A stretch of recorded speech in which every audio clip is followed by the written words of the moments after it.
follow-up. Yeah. You took an But your oath- point is valid. You took an oath to the Constitution. Isn't it unconstitutional to say you cannot exercise your carrying license? With one exception, and that is if there's an emergency, and I've declared an emergency for a temporary amount of time, I can invoke additional powers. No constitutional right, in my view, including my oath, is intended to be absolute. There are restrictions on free speech. There are restrictions on my freedoms. In this emergency, this 11-year-old and all these parents who have lost all these children, they deserve my attention to have the debate about whether or not in an emergency we can create a safer environment.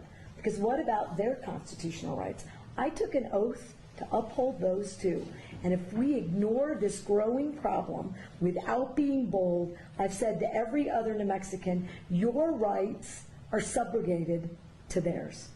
And they are not, in my view. Wait a minute. You're talking about crimes.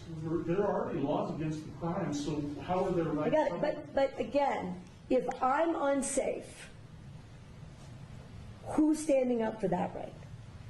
If this climate is so out of control, somebody should do something. I'm doing as much as I know to do.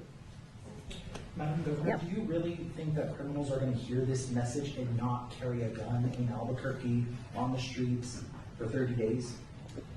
No. But here's what I do think. It's a pretty resounding message